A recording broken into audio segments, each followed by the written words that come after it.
Chosen ones, ano ang mga dapat mong ingatan o dapat mong mga itagong sekreto?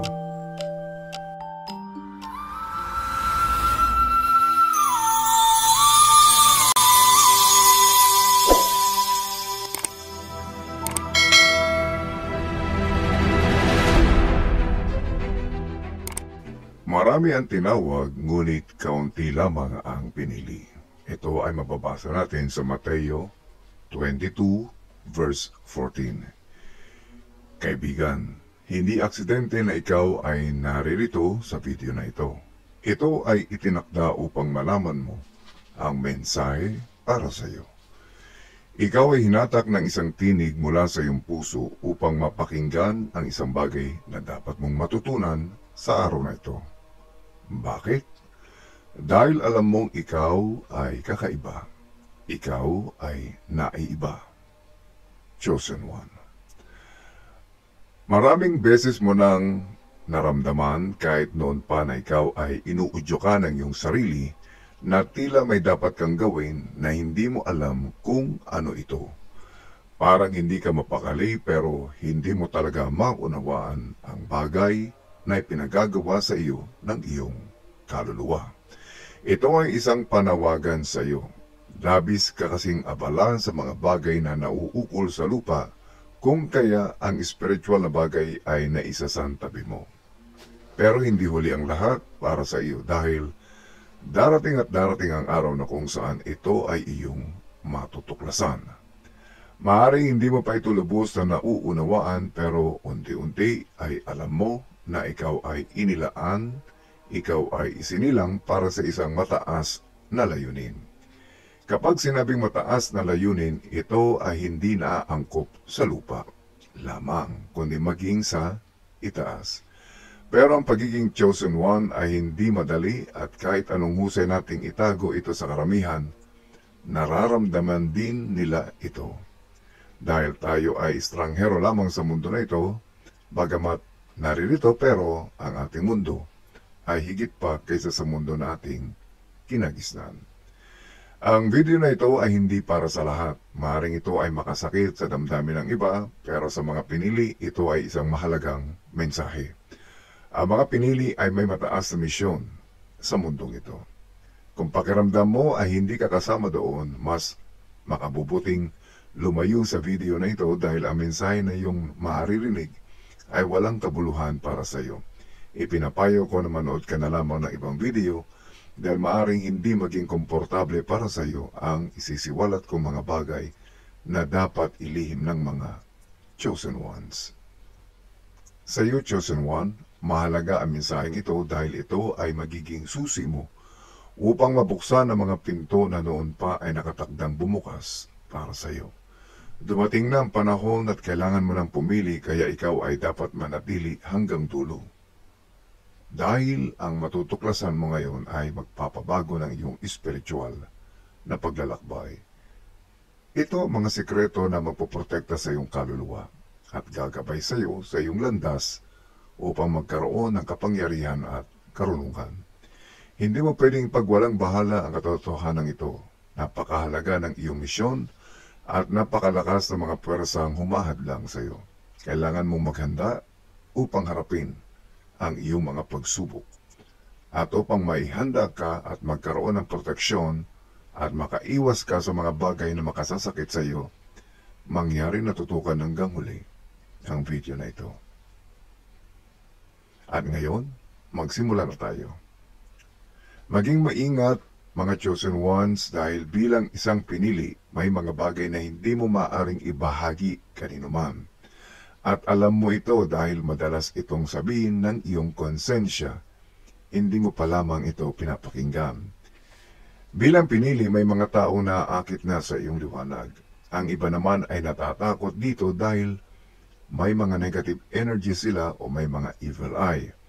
May ilang mga tao na gagamitin ka upang ikaw ay saktan at pabagsakin.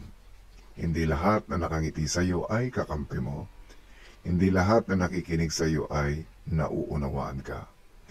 Mahalaga ang pananahimik mo, chosen one, dahil mas mapoprotektahan mo ang iyong sarili at ang iyong misyon. Ang pananahimik ay hindi nangangahulugan ng pagsisinungaling at hindi din ito nangangahulugan na itinatago mo ang katotohanan.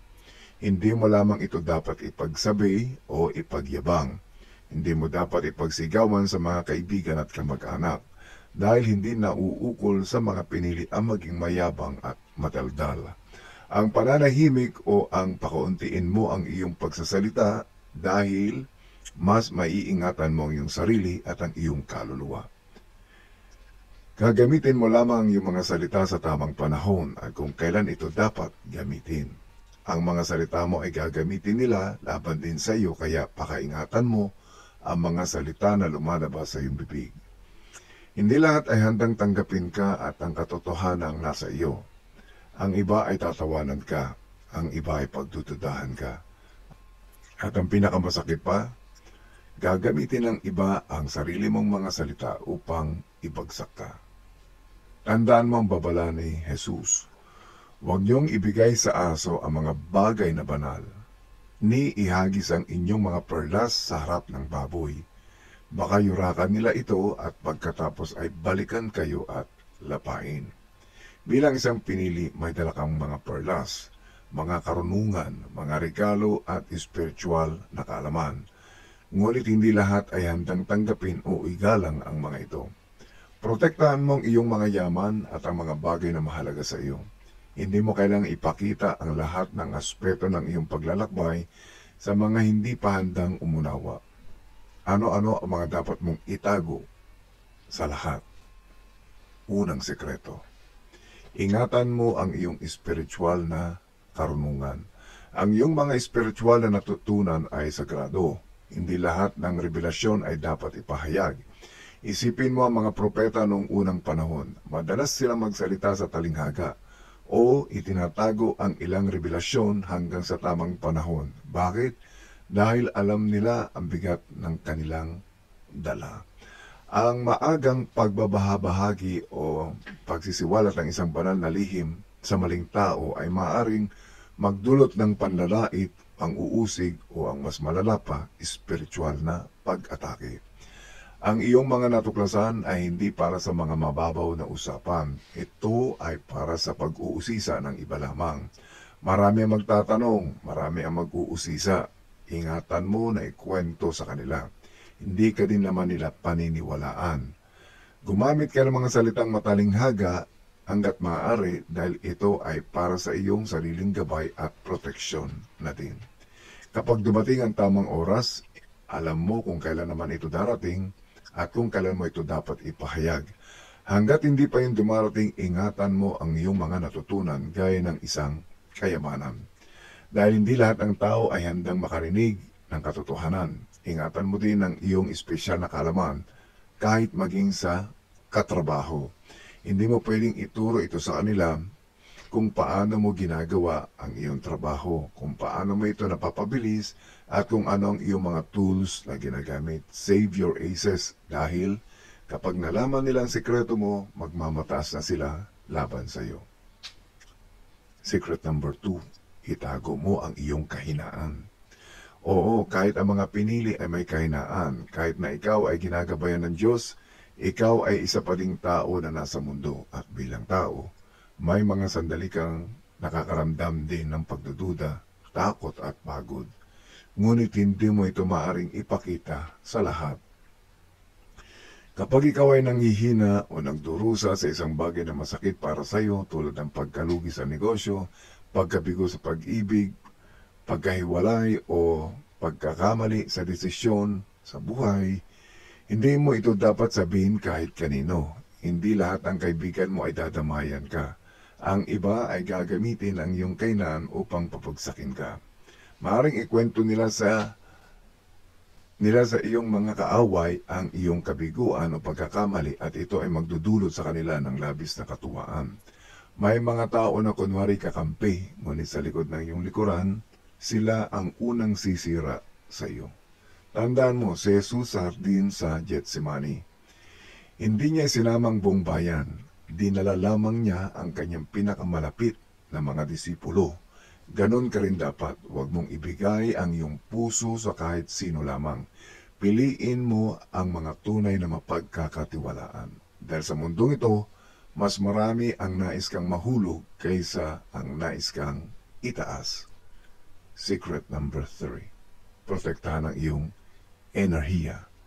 Nararamdaman mo ba kung paano ang iba ay tila lumalapit sa iyo para humugot ng lakas, ngunit walang ibinabalik? Bilang isang pinili, kakaiba ang enerhiyang dala mo. Nahalata ito ng iba kahit hindi nila ito maipaliwanag. Ang ilan ay lalapit sa iyo upang matuto at lumago, ngunit ang iba, lalapit sila upang ubusin ang iyong enerhiya. Dapat mong bantayan ang iyong sarili. Hindi ka obligadong ibigay ang iyong enerhiya sa lahat. Paano mo ito poprotektahan? Matutong magsabi ng hindi. Learn how to say no. Hindi mo kailangang sagipin ang lahat. Hindi mo kailangan tulungan lahat ng lalapit sa iyo upang humingi ng tulong. Paligiran ang sarili ng tamang tao. Ang iyong inner circle ay dapat binubuo ng mga taong tunay na nakakaunawa sa iyo. Alamin kung kailan ka dapat lumayo. Kung may mga taong palagi nagpapabigat sa iyo, yun ay babala mula sa Diyos. Secret number 4. May mga koneksyon ka na dapat mong itago. Bilang isa sa mga pinili, natural mong maaakit ang mga taong humahanga sa iyong liwanag. Ngunit hindi lahat ng lumalapit sa iyo ay tunay na kasama sa iyong misyon.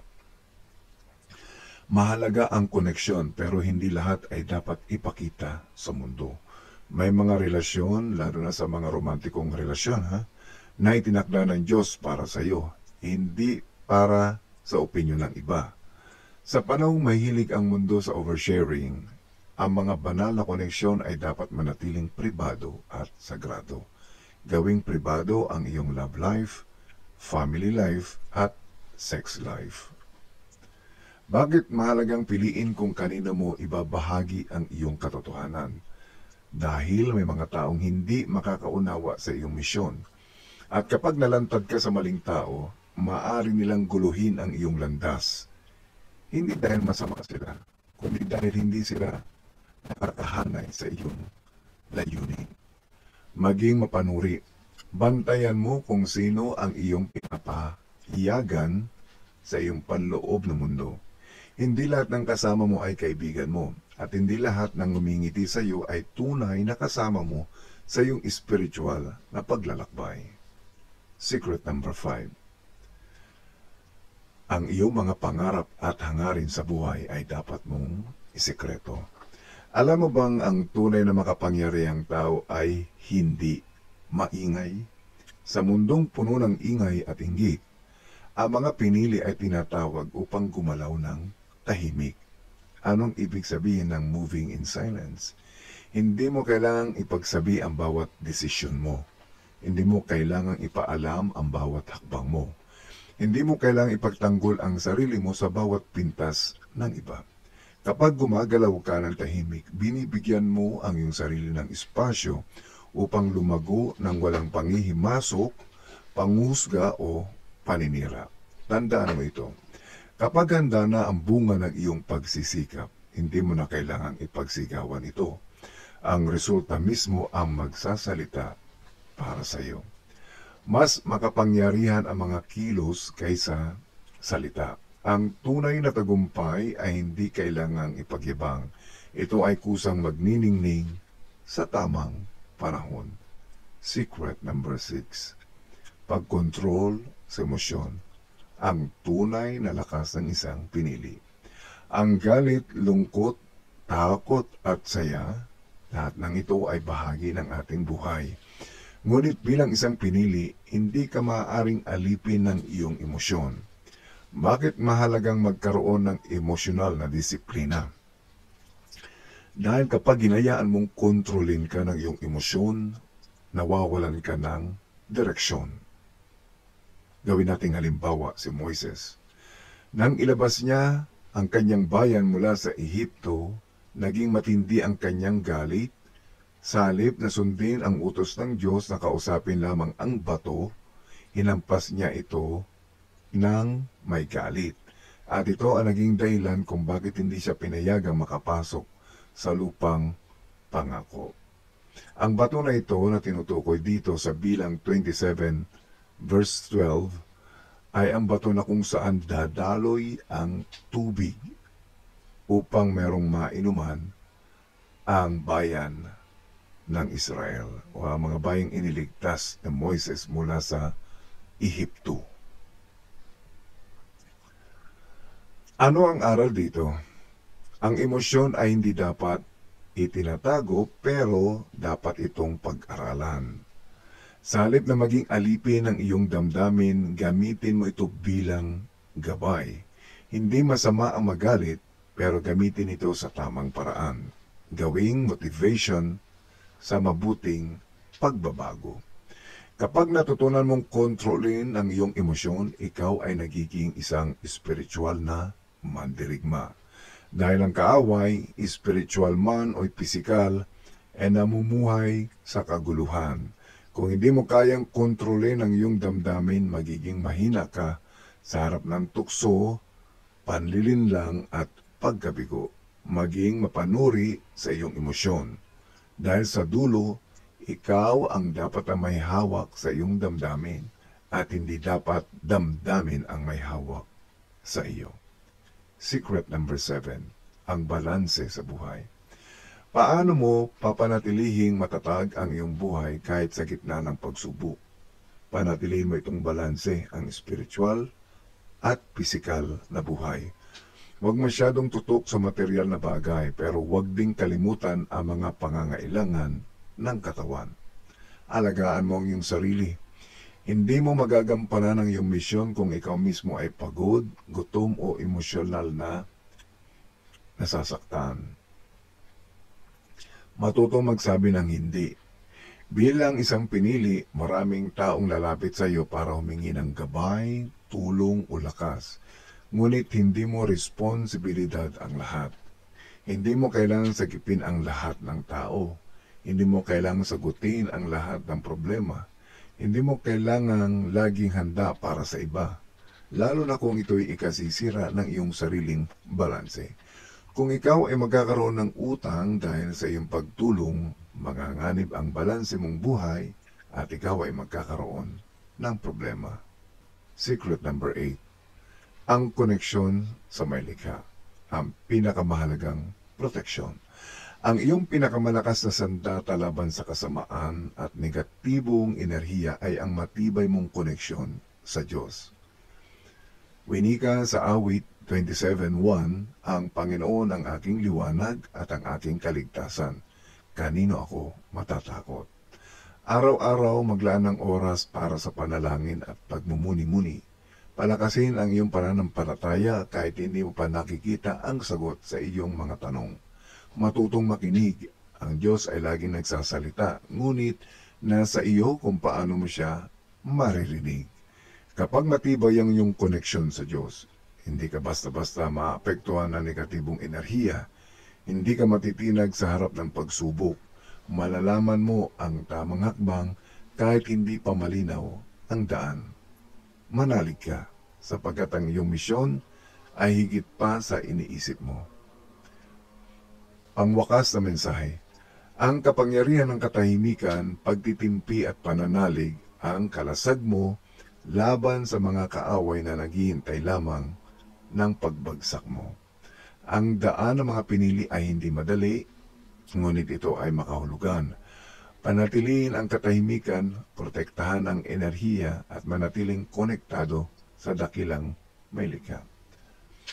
Ano ang natutunan mo ngayon sa ating video? Paki-comment mo sa ibaba at sisiguraduhin kung ito'y mabigyan ko ng heart comment o heart reaction. Salamat sa iyong pakikinig. Hanggang sa susunod na video, maging ilaw at manatili sa tamang landas.